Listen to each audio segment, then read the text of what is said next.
iza kutuula abaganda baga nti okoye banyaga waliwo basubira okunyaga gye tulimu ye final ya World Cup bujje tuli mu kwegezaawo genda kulaba ettiimu etwala ekiko era nemba tunulya abantu babulijjo nembasekerera mbajjukiza ekigambo kimu nti Yesu yagamba abayigirizwa be nti mwebase temunsabiddeeko emirundi egi lwaki bambi bo baali tebalaba bigenda mu maaso abantu ba Uganda abasinga obungi ne ba Bobiwine tebamanyi bigenda mu maaso tamanyi nga lwaki tamanyi nga mubuuziza ne muga nti meeting eyatudde ekiro wagitegeddeko tamanyi waliwo meeting eyatudde ekiro ng'egendereddwamu kubuulidde tamanyi era nabagamba nti oyinza okuweera ku mbagayo osanyuka nnyo naye ngaomukazi gwoleesa agenda kutta oli ku lumbeero naye gwolaba mbaga weeredde ekigenda okusanyawo kati oluvannyuma lw'obuwanguzi mu kibiina kyabwe ekya National Unity Platform otobulaba nga buwanguzi era gundi yakugamba pulezidenti bwe yagenda kaka bwe yagenda wa pulezidenti ekyamugobya yali amukolera lipooti ku people power namuga yesu si people power gusirika kaka weyogera eyatwala ekifo kya kaka namuga yogera gwe lipooti gyoleesa eriwe yeno ya busiru stop there. This is not Bobiwine. Yeri agala muwechi. Ijewuli yajimu. Si Bobiwine. Bobiwine is a captive. Era kesi ya jono. As I'm going to demonstrate. Neza I record myself. And wabula. Akatu kano kanaba. Kano. Ndaba kubu arrow. Busonzo ku muntu omu. Kakati group eno yebadde kati ndo mana de ku kamera group eno yebadde ba ebadde yateekawo ekibinja kirimu ba pastors kirimu ba sheikh bajja mu church oba mu muzikiti ewantu wonna ne bakugamba nti olina kyotunda tukisabire musajja batunda ennyumba gyotunda olina kikyotunda poloti nobiwa pastor abisabire kozi pastor ne buloka agenda okujja bonna bali omuntu omu era gana amasimu ogalaba ndaba amasimu eno yono kati kana akawala nakakubira essimu ne kanvuma kozi nze mba njagala feesi yo kasita nkukubira n'ogiddamu mba njagala feesi yo noka tracking ebyuma byange bwe bikola ekifaananyi nkira imaze okuyingirawa ekifaananyi nkiraba kwala kabala gabo era waliwo seeke abadde abba ennyo ne bannaddiini batuuse kweyo levo ngami yesterday akuba essimu yange naye ate nyongera mukwata seeke tokuba ssimu yange diiru bweba egudde kati onkolera ekyo baba naabalina ssente bakwatako billioni 10 bazireete wange n'emmotoka empya babbira mwani era babitwala kati bakola bantu bababbye bangi nnyo nga omala okuteekayo ennyumba yo ng'oteekayo poloti yo ng'oteekayo emmotoka yo bagisabire bagitunde 2 days later ng'omuguzi alabika buloka ngajja otunda nti nti otunda ntunda nga bakukwata nga bakutwala weeyita omuguzi omuguzi akusasula ng'okola endagaano ng'akusasula endagaano ntunze ennyumba yange miliyoni 5 ntunze ennyumba yange miliyoni 8 kakati omuguzi oyo bw'olukwata ssente sheeke ng'akkubira oba pasita yesu andaze wano otunze ssente zireete nzisabire tofuluma na ssente naye ng'endagaano bakola ki bagitutte kati bano bonna obalaba ono omuwala omulabye yoneera tomulaba tomulaba omuwala eno ndaga muntu ye national ID miso gyepankako oyinza okwepanka ku miso bano bonna musimu waliwo ekifo ekyengeri ekyagaddewo yebadde senta yaabwe gwe bakolera edikoota yaabwe kakati the good thing about this tewalina kintu kya muntu kye balina kutwala why sente tebakulumba wakani bazikubba nazo sente ziremera wa haji yeyita sheke nti mulombi wa dduwa sente ziremera mu bapastors ekitegeeza sente zaabwe bazisigaza kati ali mu nyumba yebakola mufumule mu kubendulu ku kyalo badduke tale tulaba ajjayo endagaano eyagamba nti nagula waliwo gye baabadde balaze bagenza okukitwa bakubye enduulu ku kyalo ne batuka n'emmotoka bagireseeyo obufere buno omukulu mirundi buyinza okukoma omukazi yazze ne mutunuulira bwenti the woman is a headmaster, a headmistress. She has a school. She is known to the president. Nemuga gwe bakubba batya n'agamba tonvuma kumanya oli muvume. It is a trust. I trusted the pastor. I couldn't believe the pastor abeera ne racket ey'okunziba. bwe kibanga nakino kituse mu bannaddiini mu mirundi tulagawa kubanga abantu abamu tubadde tukkiririzaamu ekibinja kino kikulirwa senior police officer nga yakiri emabega musajja mukulu disiraket kyova olaba nti awo wonna kyengera awo wonna ebyo ebitundu ebiryawo gye babadde batugula bakyusizza bakosi baawo bonna omudidi ogwo gw'ensimbi gwe bakozesa okugula ate ozikwatako ne baba bakwata miliyoni 5 sente zaabwe bazisigaza kakati gwe ne bakugamba nti nze saakuzisula kati eno essimu ekulaga nakubira essimu ekulaga nti eyagula pasita ne bulooka baali mu kifo kimu balinze diiro ekutuke then bakubira essimu. It's a very elaborate thing. I have busted it as I busted the Abatabakazi, as I busted the Aba organism. Never know genda babi. Miso. Anti miso njirimu bwomu. Katalaba olutalo luli mu Yeso. Ndi katabazi nono mutani wa amini. Aba feri bagala katabazi. Basikalinga babbirawo. Yabayingirawo. Bavudde mu Yeso. Chovola abakugamba what is not clear. Let Katabazi produce his appointment letter whether he is a deputy. No quarrel. You should not go to read the paper to find out whom the president has appointed to be deputy. It's not a quarrel. You tell me. Let appointment. Let Baru Kakasa Kumoli. Katabazi, he a deputy. Katabazi was just promoted. I don't know what young Abiti oversee. How can a general be under a gund? Kakati mwe mutamanyi ku basajja bano nti after using you they dump you. What they have cannot do is to assassinate singa banzitadda naye ate nze muganda wange eddogo lyenina tolyepanka mumwina ddogo naye nze nina dogoti kaka yali badde mufu naye alina dogoti. I have saved kaka nti olumala okukukozesa kati kaka akasajja kabukedde kamukubye akabadde kalyayo sente zonna nti bakutte owa moviti simanyi owa moviti waliwo musiru yazze I want an interview from you. Enfa y'abaana begwe nali nja mwasa omutwe. Kaka be yakola babinenyezana. Anti yali mukozi wa government. When did you drop me? Why doesn't the government take a responsibility? By the time Kaka was his boss, he was under 4 generals. Tumukunde is a referent general. Kaka is a colonel. Eri Tumwine is a general. Yatukana okuyitibwa mu parliament n'agaana okugendayo. Kakati ate Museveni okumanya kwembalasinga nnyo yamuwadde ekifo nga alina kubeera cleared by parliament. Kyabombasa. Lwaki yamuwadde ku advice obutaliko clearance. Era ino gena mu parliament. Tayinza gendayo. Kyakutegeeza nti eyakugaana okugenda mu parliament kati akuyambiddewa. Akuwadde. Era Kakoza Mutale yali mugezi nnyo. Kakoza Mutale bamuwa minisita n'agaana. Bamuhumiliating nti nze nkuwadde. Nze olunaku lumu nali nnwana ne muganzi oyo. Omwami omu n'ampita. Nanga nti njagala osayininge ekiwandiiko kino.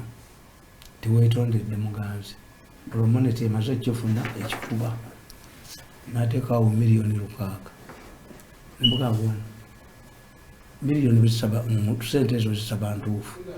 Nga maze okuwandiika ekusayininga ekiwandiiko. 2. Why doesn't Mr. Muganzi want to tell the court to omusango agugyeyo? What if I don't get out of this gate with this money after the document? Ngawanza okufuna ensimbizo anacho ndikumaziteka Because for us we reason. This is not the only 500 million or 6 million to have landed into my pocket. When the deal is too good to think it twice. Tamalaga bubuka. No, Bobiwine kyekibalemye. Yatandika swago ye agisse. Ate azizitatya ate abambala abantu ali ku progress kati. Tegeera. Twaki sitegeera kyo gama titegeera. Nga tulaba musango musajja amaze okuwuuta. Kankubuli. Era wamala n'okumulagula n'ogamba nti ateekeddwa okulabikira kakonge. Yes, luli Bobiwine. Twali wano wenyini nyini. Ati ulira. Bobiwine ajja kulabika ku ballot paper. That's a fact. Ekyo bakiragula. Kubanga government kyesigaza kimu. Mikono giri bantu kujegaana. Signatures yatutteyo zimubule. Naye signatures zisobola mubula lwaji. Abamukozesa b'amaanyi mu gavumenti era signature jazifuna nga bwe nakugamba ti Bobiwine yatandika ekintu kye nga slogan. People power, our power. Kakati at that time was an activist. Nembaga nti tusobola kulwana na muzimu. People power is a slogan. Era mu nsi zonna bakujjako na slogan. Nembaga nti Germany musajja bali chancellor bali bamuta Shuruda bamuleta slogan. All of the 3 women can't be wrong. Yawasa Mirundi eki abakazi basatu. All of the 3 women can't be wrong. Nabano kyembagamba tikayula tayita kuba mubi kitata n'aba mubi Mbabazi n'aba mubi Besigye n'aba mubi ne Mirundi n'aba mutamivu. Waliwo ekikyamu lost. Nawandika mukataba kange nembaga nti wafe ku kyalo kwaliko omusajja nga muyita Kajwa. Mukazi wa asooka yafiira mu nnimiro. Owookubiri n'afiira mu buliri. Owokusatu yafiira mu ffumbiro. Ekyalo kyatuula ewaffe nekika nti Kajwa. Tuviire.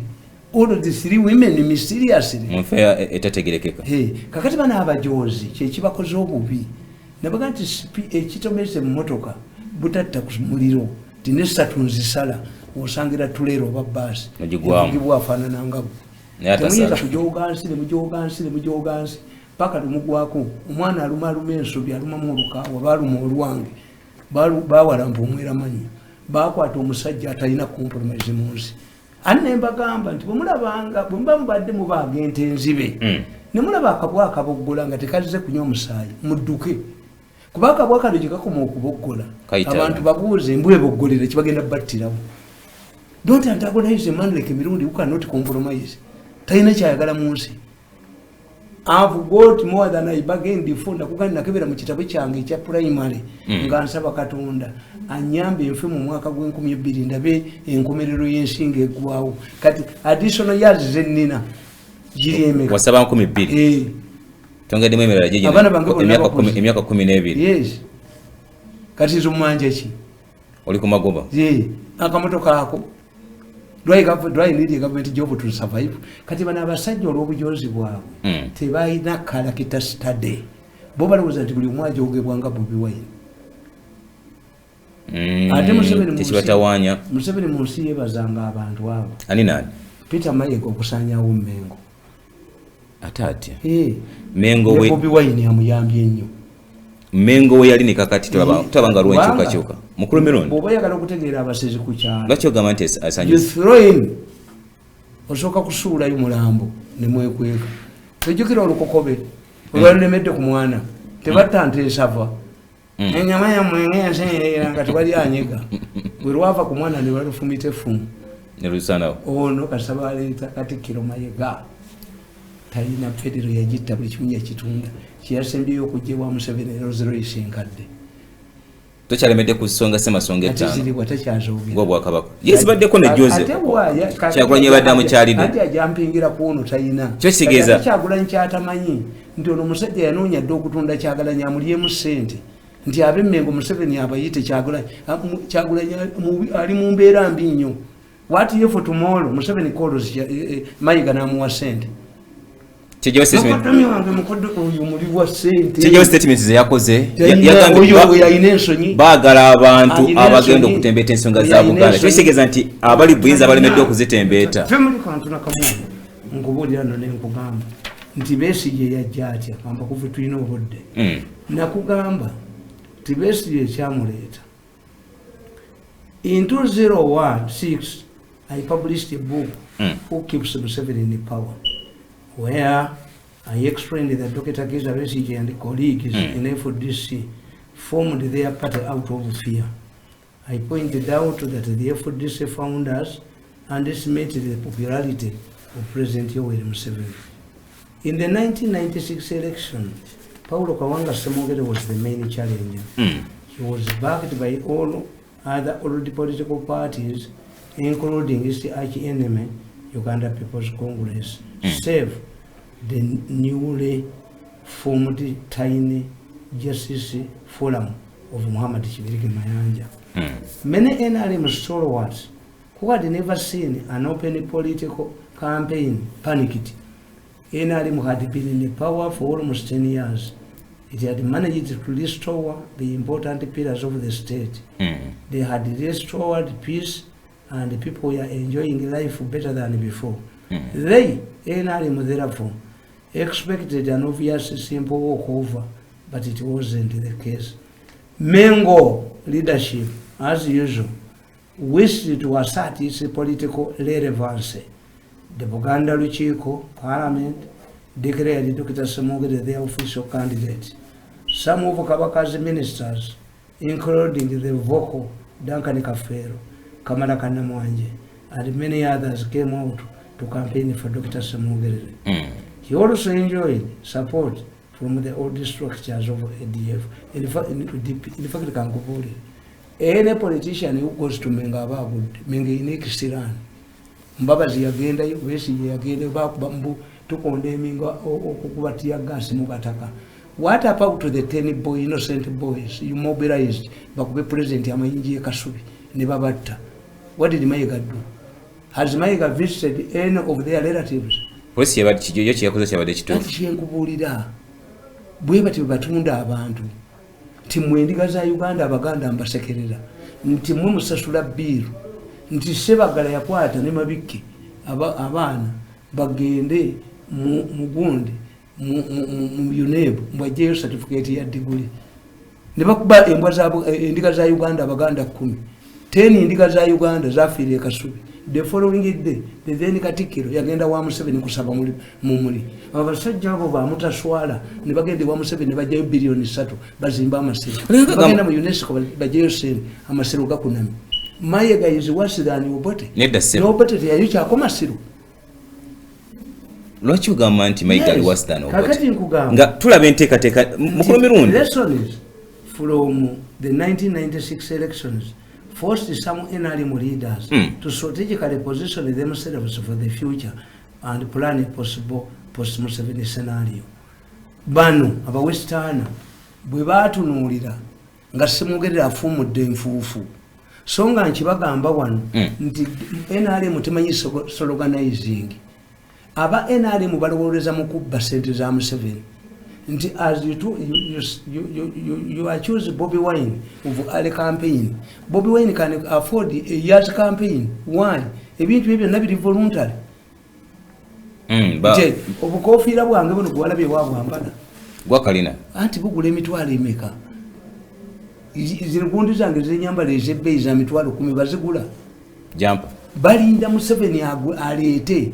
Buli ogenda ku mukolo gw'NRM olaba akagoye ka t-shirt ke baguzenga luveera abaana olukoza nga keefunya nababuuza jjo ekawempe tinaye mwana ki omwana w'essomero atabeerako na kitabo kikadde babanga bo lwaki mu buli kaseera mugula uniform mugula t-shirt mpya babanga bo mu nganze enkadde zange enziri babanga mu NRM balimu lwa Museveni na kumubba walivawo kibiina kigenda kusigalawo nti bo otambula mu byalo bonna mutambule mu byalo ekifaananyi kya Bobiwine bakinywesa soda bwagazi babyegulidde gwe bagambyeko nti wa Bobiwine nti alina ebyobwerere byagaba abantu bebabigula kisegeeza nti bamwetaaga nnyo okusinga kugundi ye ayonoonya omutima ogwo tetuliddeyo kufuna muntu mulala nti naye bamuwambi ate yagenda bubi nnyo kubanga yes ku bwagazi bamwagala agende bubi nga kye kimutwala obubi people will abandon him.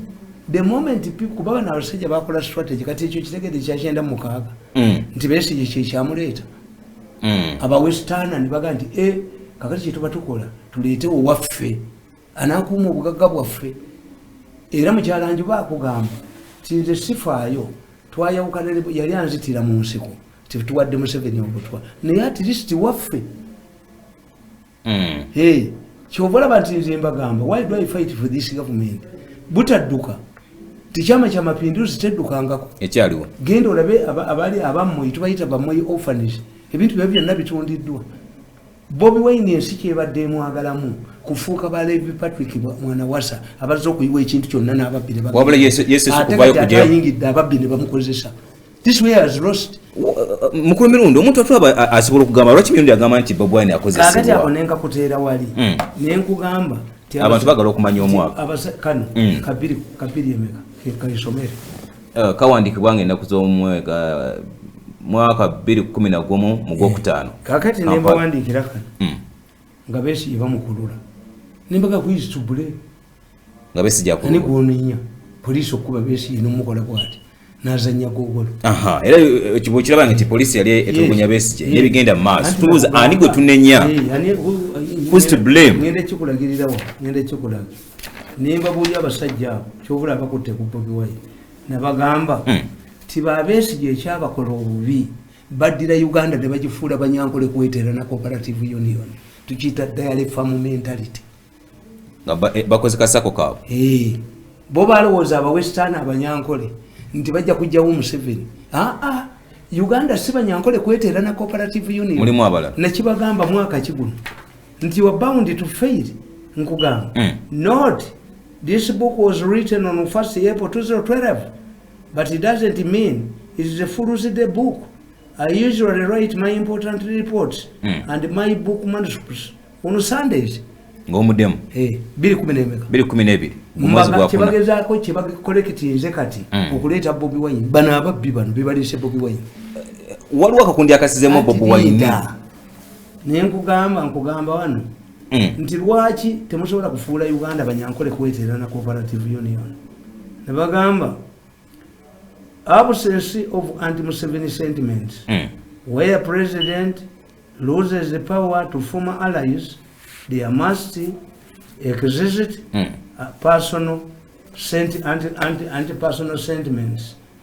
The officials that count must be convinced that the problem experienced by the people it is a result of personal mistakes by the president. This leads to an exodus of leaders from the ruling party. Abantu balina okukkiriza nti gwe omukulembeze Museveni gw'ovuddeko ebizibu tukiyita penasea era kyenkuge nti slogan kila kintu kinawezekana kwa Kenya bila Moi nti ebintu byonna mu Kenya bisoboka kasamujja wuki Moi kakati mu Uganda Museveni si yabba takisi kuba butoda Museveni si alina kampuni ezikoba abantu mu ttaka Museveni si yakabasi atekawo kalantini omufu Museveni si yaddira ennyama n'agiteekamu valadon omunene agitwala ebweru Museveni si yabbye sente za covid which means nabagamba nti basweeters bagenda okuwasa omu step mom naddira omuwala bwe watazaala n'amusiga ettaka ly'ekiswa naddira obwe n'amwambaza bulungi naye basweeters baatula eri baga nti ono yeetaaga kunaazaako bunaaza naye ate owoono mubi nnyo baatwala oli nembaga nti whenever you see me Museveni you heap everything in Museveni Uganda needs see ye ani akulembera aba bakola ebyo mukulu Mirundi kakati nabagamba nti for example in Rwanda the Hutu murdered slaughter against Habyarimana's akazu ngakali wano Museveni kakuba kati Bobiwine kayingidde composed of people mainly from northern Rwanda headed by his wife Agatha. In Libya Muammar Gaddafi lost his rallying point that had made the ordinary Libyan killing to him. Once Gaddafi allowed in European companies in exchange for lifting of sanctions, he lost his political power base. The Libyans who had solidly stood with him when sanctions were slammed on Libya abandoned him in mass.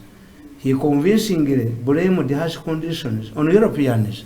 Habyarimana akazungu akaliwo mu Uganda kali kakulirwa mukazi ne katabula abakutu from southern Rwanda and north Habyarimana gye yali ava. Wano mugenda ne mugamba nti oyo Muleera temanyi Muleera kitegeeza. Omuleera ye mwana azaliddwa mu Kiga n'Omuhutu. Ye Muleera. Ye Muleera. Habyarimana was a Muleera from northern Rwanda. They used to call him a Mukiga. Me, I knew Habyarimana. I met Habyarimana several times. Yina secretary w'ebyamawulire nga bamuyita Gundi Semisago. Habyarimana I met Habyarimana mu Amakolo Hotel. I knew Habyarimana. Habyarimana yagobako mukoddomi we ng'amugobye mu magye. Yagenda okumusanga ng'ekimaka amyusizza jjeno nti ate ggwe mama yandagira ngomewo nankuza n'okunkuza. That's why when RPF went to Rwanda yalumba ekkomera ly'e Ruhengeri. Mwe mwali Balizinde, mwe mwali Bakanyalenge, mwe mwali baani. All of the moderate Hutus had fled. Akazu. Kakati abanno ba moderate Hutus bwe bala PF ne bajeebirikako. In fact, by the time Habyarimana's plane was hit, RPF yali eyina amajasi kasanvu lusanvu ku parliament ya Rwanda. Ngakola wo. Nga bano bonna bawaze waliwo omukazi nga bamuyita Agasa Hirimana. Yali prime minister wa Rwanda bamutana babiri 10 abali bamukuuma. Twali mu Arusha Habyarimana n'amugamba Agasa go back to Rwanda and do this. Omukazi n'ayimira mu conference amugamba Habyarimana, I'm not your wife. Don't order me like this. Olobali mabega waje. Wala PF. Bafunye military wing yabo. Bafiirwa bonna. Kanyalenge jali. Ono twagira Mungu abali ba president abashoka webali. Kagame took over. Why? Because of the akazu. Bacho okobuli muntu yenanga bana bajoze ensi yonna. Buli ali mu government n'abakaaba. Walwe jogerigenda maso. Nti ne Gaddafi naye bamuteekako sanctions. Twagerage wa Gaddafi, I was the only person who could not put myself on a Libyan trip. Why? Ebintu byonna byabanga byabwerere wa Gaddafi. Uncle Gaddafi ngayinza okuwa $5,000. I saw Gaddafi riding a bicycle. Gaddafi? Hey, waliwo wano muvuka samukunyumiza. Nti yali ali mu hotel. Omukazi omuwalabu omulungi ennyo n'ajja n'akunkola. Why don't you come and help me? Sije n'agamba nti bamuwalabu ayagala kumukwana. Nagenda mwitikirako ekibokisi. Namuga, do you want to see what you have helped me to carry? Yes. Nga piso zijjudde. Zijjudde mulimu emmundu. Mulimu emmundu. Nadde mulumu ye neyeeba ku ssaawa 12. Somebody, the same girl came back. Your neighbor wants to greet you. Whom did he see? Gaddafi had slept in the nearby room. Hey, namwa $5,000. Gaddafi, don't you want to greet your neighbor? Gaddafi yasuze omuli Uganda. Next. Era bali batulese ye city gye bamuzaala. Ne batuga muyingire ye ennyonyi. When they ask you your Libyan security. Tuyingire ennyonyi. Kuva Gaddafi gye bamuzaala. Musajja atugambye Uganda yalina kubanga Museveni ye yayamba. Museveni yana Mandela. Ne Mandela be bayamba okujjawo sanctions. Abaana ne bafa mu Libya tewali ddagala. No, tewali kutwala bantu Mecca. Nga tuyita Tunisia. Naye Gaddafi kaseedira mutabani we Islam ng'aboggola ng'abaabwana bwe bali. Some of these Museveni's close relatives. Ne bajooga ensi yonna. Abantu bagamba Gaddafi abazungu bamukubanga ensi esitis. Oyo jena atawaanya abatawaanya Libya teyali jena wa Gaddafi. Omulabako ng'alwana. Bategera ekintu kyakise mukireke mubaleke babambule Bobiwine ekibi kyakoze abaleke oli babasekule mu kinu. Bobiwine ina bayamba abakozesa Bobiwine okutuuka waali nti Libyans could not nkugamba the messages. Look what this group nabaga nti bano baliko kazo bano balowooza nti Uganda banyankole kwetera na cooperative union bakola akabinja ka Banyankole can sit and remove Museveni. Uganda is bigger than Banyankole. Banyankole cooperative union is owned by shareholders of Banyankole. Omasakopa Bugisu cooperative union gundi nandra mafabi yagiteka mu mpale. Bakwetera nabo no bavudde olwasonga wala bana b'emyaka gisusse kugamba myaka 35. The messages are seen as NRM rejects. These are people who served in key positions of government and their weaknesses are well known.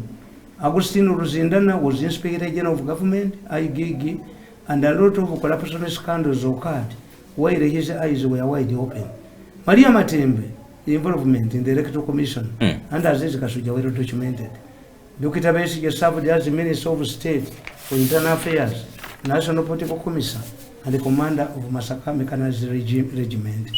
What contribution did Besigye make to the improvement of soldiers' welfare? What strategies did he put in place for NRM for cattle identification? How many schools did he visit as a guest of honor at fundraising ceremonies? On the other hand, Bashaija Kazola was at this Kampala with immense power influence. He also served as the SO chief and had a stint in the Rosira prison. Government confiscated his property, including a lorry.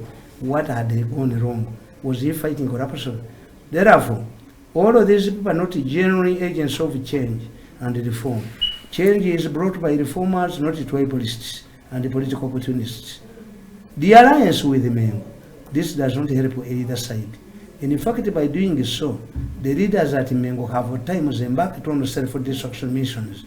By openly working with the opposition groups, they have lost their neutrality role and therefore undermined their political influence in Uganda.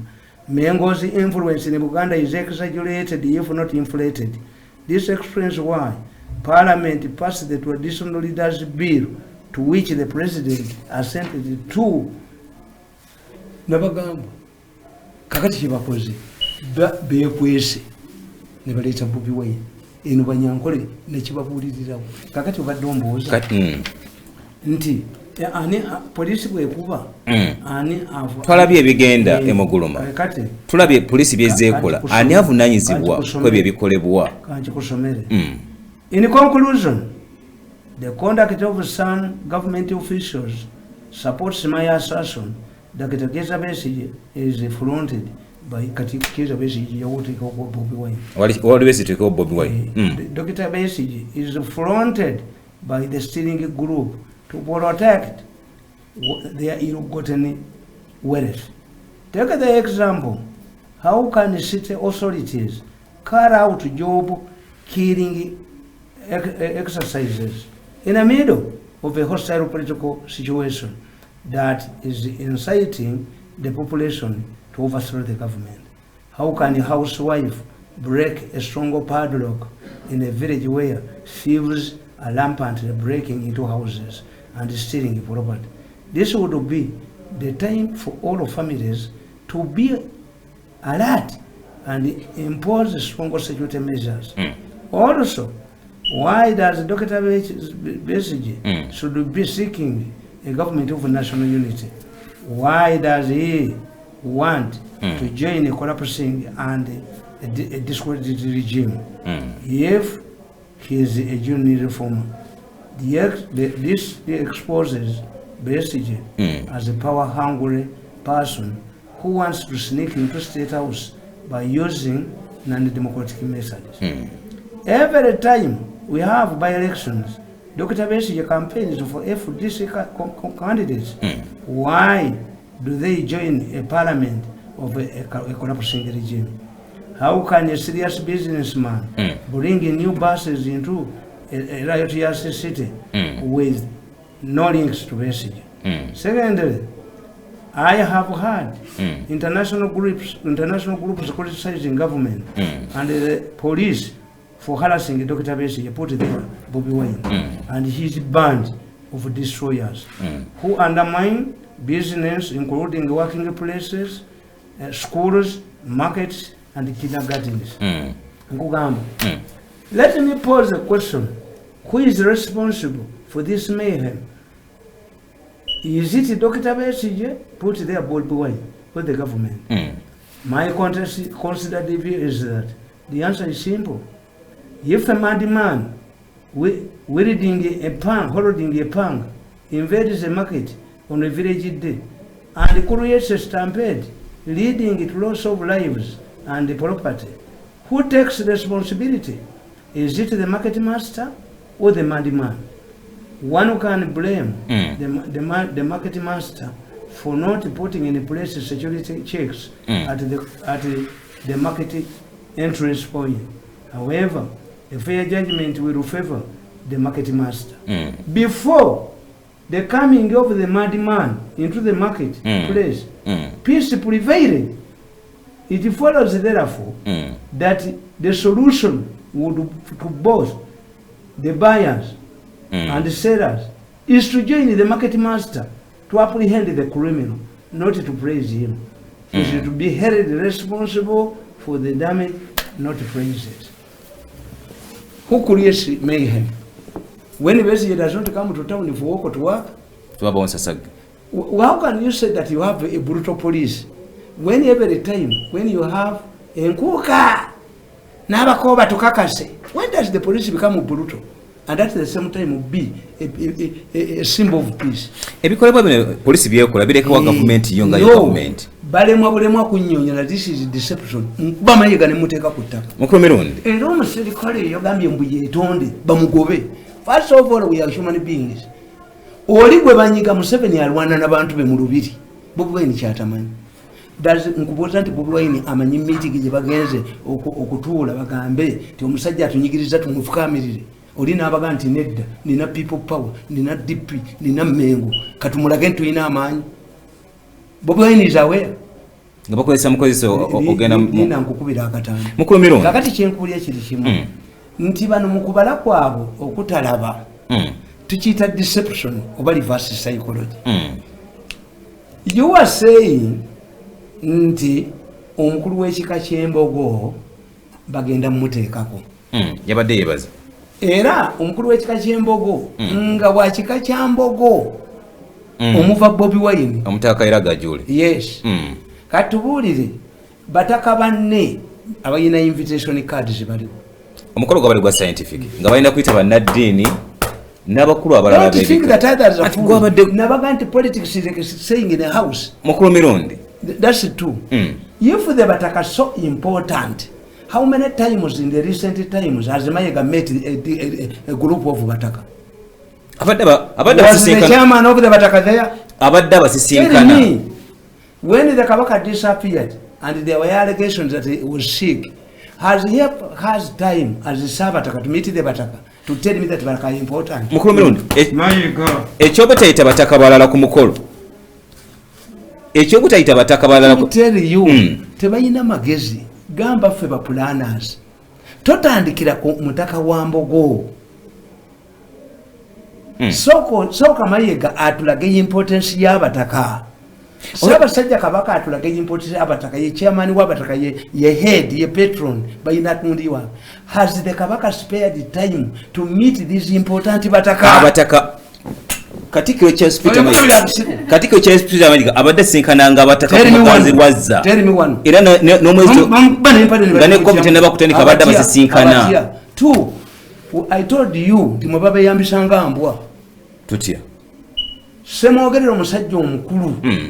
Yavuddeyo n'akola ekintu kyekimu. Mbu naye Kabaka amuwadde ekirabo yeebaza yise bannaddiini. Abateekamu ssente Museveni amumanyi. Semwogere bajja kufiira mu kkomera obusajja obukadde. Ono y'omuvubuka ye muli wa ssente muveeko. Kati Mukulu Mirundi ekyo nga kiri bwe Mayiga talina kyaluzi. Okuba kw'omutiyagasi kyabadde kyetaagisa maka akadde. Ate nkubuulidde baakugamba nti okumanya Mayiga musajja muzibu nnyo n'abamugoberera. Abaganda mujja kufa muggweewo. The battle in the State House does not involve any Muganda. Mukulu Mirundi ekisalo lwabwe lwa munju muleke abasekule mu kinu. Lwaki mubayamba? Mukola ebyobusiru mbu gundi obanga okimanyi nti amazaalibwa ga Ssaabasajja Kabaka gakozebwa mu Kimpooboze. Why? Ono omulenzi ne munneko n'akasajja ka New Vision mwe babadde babbira mu marathon bwe balaba obubiina bw'abakazi n'ono omulangira ayagala ennyama abakazi twabiggala badduka lwaki lubirira badduka lwaki lubirira kula malwaliro Mukulu Mirundi anti why tina bakadde baffe baganda baffe bafe endwadde ez'enjawulo okusobola okuteekawo ebintu ebya omutakoyo yasamira kawumpuli agoba endwadde nti covid tajja kugendayo kubanga gajuula ayina egundi. Don't joke with the state. I'm helping you. You are playing with the fire.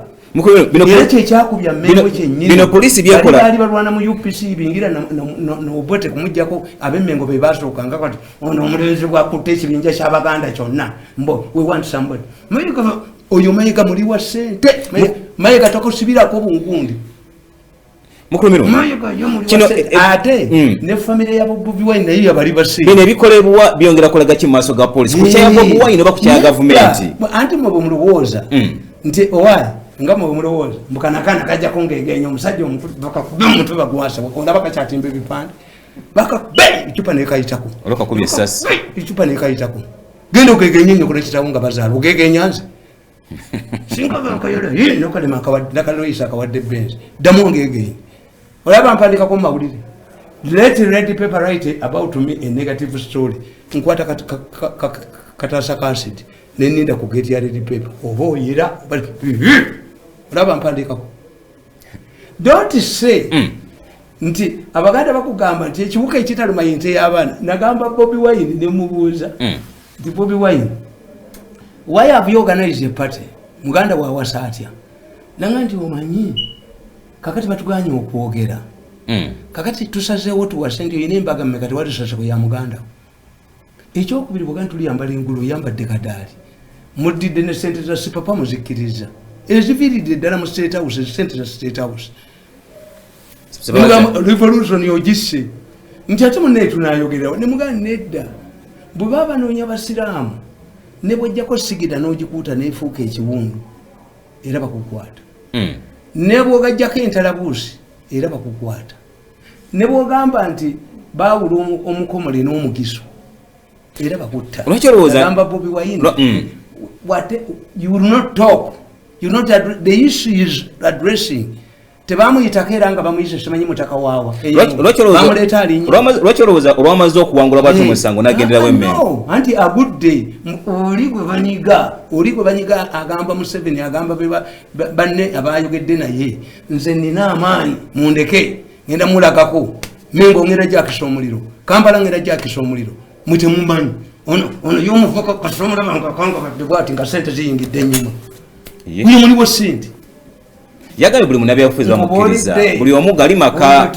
Ssaabasajja buli omu amulera jangu aba UPC mujje babadde irrelevant mbukabaka amuwadde kubanga ab'emmengo babadde irrelevant mu politics kati baagala batonde Bobiwine omulenzi oyo bwe mulitegeera abalabe bamu omulabe wa Buganda ali Mmengo ate bakyogera dda omulabe wa Buganda asinga ku Muganda ali Mmengo mukulumiro nga tunaatera okumaliriza akade daba katwala kantindi kakati kankusomere tugendako ne Sembabula emawogola ate lwaki nga twali wano nga tuli ku nsonga n'otugamba efuuse new dawn kugamba endeta kikameka tindeta kikakati 10 ati zimala nkugamba kanzikanvewa a revolution can Bobiwine ignite a revolution can be initiated by people who participated in an earlier revolution on claims that the values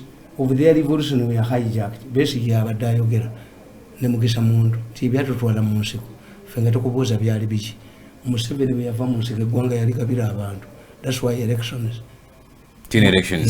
kakati bwe tutubuulira mwalwanira ki kati eggwanga policy draftingibwa mu parliament si mu nsiko 10 points program zavaawo Museveni immediately took over 100 the country over 10 points program tukyaziriko mukulu Mirundi Bobiwine bavaayo nakugamba secondly she had not nkugamba Bobiwine's case Bobiwine's case fits in any of the above. Is he a reformer? Is he a man who complains to Yarwana to Yakola Chomatajamu? Secondly, has not emerged from any of the big parties to be marketed as a future leader.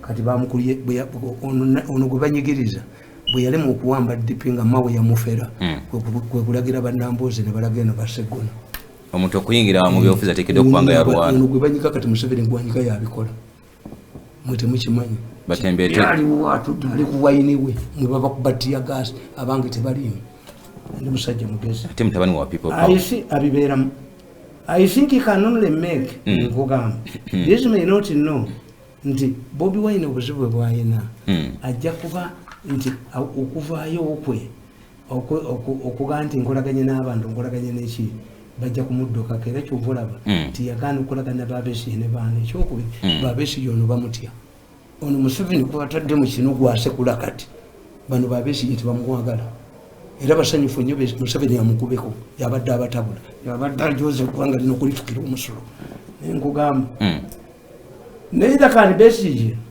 rely on Mengo because the leaders in Mengo are mercenaries who work for mafias. I always compare Mengo leaders to a man who sees his friend sleeping with different women and consoles himself by raping his own daughters. Mengo prefers to steal from or work as hunting dogs for the mafia rather than fighting for the leadership of the country. They do not hesitate to undermine an upcoming Muganda politician. As soon as Bobiwine attracted crowds, he made the media started relegating him to 30-page stories. Kati ali everywhere. Ono nanyini sente gwe basekula mu kino yagula empapula z'amawulire zize. Wagamba empapula z'abamafia nazo. Ate jjo bakubye ekintu mu kimutamanyi. Olupapula lwa monitor lwakubye Uganda is bankrupt. Tefina nsimbi. Bagenze kwewola kumbuse ku nti 6 trillion. Ngane supplementary budget is n'omusaala gw'ababaka parliament gwa September teguliyo ne banguwa mangu ne bayisa trillion. This is why omusango gwa hamu kyekuba nti omulamuzi yagamba ti sente zonna ezireetebwa mu ggwanga nga zivudde mu bambuzi ku nte nga tezivudde mu banka zaabwe poteya kakati bano beewoze economy bagitta kati tuweerera ku money lenders era the money lenders kurangami nibanga is that case not intended by Museveni to grab our money kyovulaba everybody akuba hamu agabbi galindiridde eggwanga lino gajja kulitunda galimalewo olaba Bobiwine abiwakanya ambulya Bobiwine yabigenda maaso is here firebrand taina wakogerera Bobiwine yali ayogeredde ku sente za covid beba muyimiriza ati bamukiza agenda ku media strategy yabwe egamba tikatuleeta omusiru tumutte nga amaze okuwambaga bajja batta eyo formula nfu ngabwe mwayogera ne mulowooza tikatoke ipinga everything ono Museveni fene mutugoba ne tuvaamu Museveni abasekula mu kinono yasigadde tajja kuwoma wanje ono Museveni gwasekula mu kino kati gwe banne gwe batudde naye ekiro ne bamugaa nti omusajja Mirundi yatutta omusajja atumanyi buli meeting yaffe yonna Mirundi agimuwa and we don't know when nono omulinzi omujoze nnyo ye yajjangako pologulamu zange mulaba mu video yabaddeyo kana yabali mu nteekateeka ate wabwe ayinza okuyitamu ate waliwo international police kana kantu kawaida ki abali kati wano abali wano abaga nti baagala baminisita babiri abenyigira mu kutta abantu n'okutwala organize chairman yalamuzange eddoboozi yemuwulira ng'alamuza emitima n'amawowoolo yeewandiisizza yagambye tagenda kwogera kubanga bali bategese gye yeesimbye mu Kampala muno okuteekako amaloboozi nga alamuza emitima ku mizindaalo ayinza obutalakati for you you don't know what is at play akazanya kagenda you don't know nti this man Bobiwine has moved from his original when nababuuza nembaga nti Bobiwine tenda ayinza kujja kibiina kiri gye Stalinga nga lwakojo gyali nembaga nti mutunuulire Balamu wabano nti Balamu teyajjangayo seggwanga ekokolimeganyi mulwadde kwebaka yagikunyulangako Kibalama yali atidde ki okubanga asobola okwefuna kibiina kino reaction nti Museveni agenda okitegeera Kibalama Museveni agenda okutegeera nga ekibiina bakiwandiisizza nga kyagenze nga babe era kyova omulamuzi mugezi omulamuzi yategedde munneekwasa tewali muntu yali asobola kukola bino byonna nga intelligence teriiwo kaka ayina okugenda omulamuzi mugezi era nabaga nti omulamuzi omusiru ye yakwata ono gundi owenakaseke lutamaguzi n'omupoliisi najjayo n'agamba yatta gugenda kubeera luddawo abalamuzi bo tebabala kino kireka omusango guno guleka wakojjawo Seggona Seggona ati kugambye nti oyinza okusanyukira nga rizaati zifulumye noga nti ogenda buddo nokufuna n'admission naye ng'ate yona ebwegerera kusazaamu as long as this party belongs to somebody Museveni is fighting now olutalo terujja kuggwa kubanga Museveni is fighting for survival nabaga nti olutalo okukwata omukazi lubeerawa si ku mutwe lubeera victim wakuuma ate nonda ayagala okukwata wayagala okuyingira kati Museveni's situation is between a rapist and the victim. Yetasobola kukkiriza if Museveni does not deal with these people decisively tajja kubeera mu ggwanga muno tasobola balekera ggwanga lino agenda kujona gombo Bobiwine ajja kubwa atajja kuba na mwangu nnyo bali abagezi badduse babeesiki muze nga atidde nnyo atatidde ki Bobiwine igobelese ondiito otya kini kibi kijjukirwa malima mbu tutuule ennaku ezo oyo omuvuka yakwata n'agende wa mukwano gwange omugagga nti tutuule mwetondere biki kuba constituency bagitwala namugaa nti ajje ne kabangali okuli coffin n'eddaame lye nange nziyire kabangali.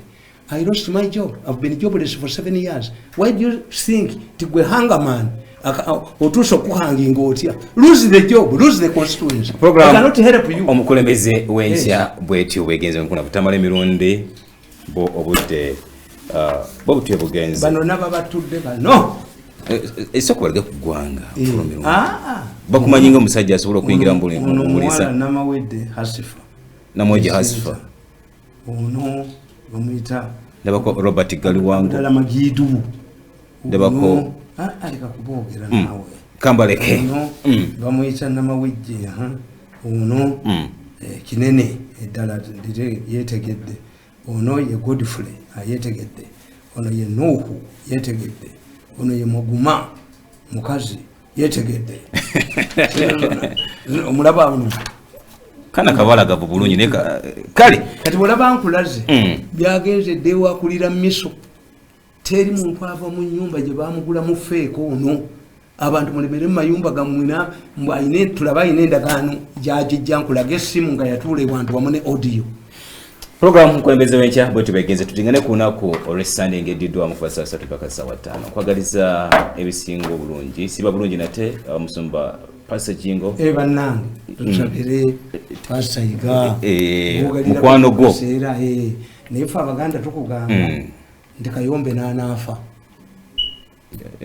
luvunula lutolo Kayombe n'anaafa anti kasita omuntu afa nga wayombye naye kati abatwala yiga mu kkomera if anything happens bebayina okunyonyola tuweza kudya musajja mukulu pastor atalowoozanga kugumbere Bobiwine waiti waddamu omuwulira waliwo life ogenda kumukubera ojja kusanga agasajja nga kyolubba kisala ensawo mu kkooti bakizeeyo kyamanyirayo but when you put your man like a sibufu abadde mu life high life chitata high life even to dawn on you nti I'm now in prison you can die kasiri eggwanga bamutwala n'embwa ye yankubira mbusebo bansibidde ku gate wa n'embuya n'embwa yagenda okuvayo nga ekikuwunyisa President Museveni yalagidde bagulirewo kasiri we yabeera fayiro Ward Administrator's Office bagikwese mbubagala kola kyapa ate bo batundewo fayiro ya kasiri nabakubidde eggulo nembagamba ti mmwene audio zonna ate mwanagera Kiganda nga Bobiwine bwe bamukola nekino ekirimu administrator kyembaza ekulirwa abagiso era Kiganda kyekyakwese fayiro kikazi Kiganda era naye mukwano gwa yajja kuba bulungi okusinza kumulira gavaayo kale siba bulungi nate weraba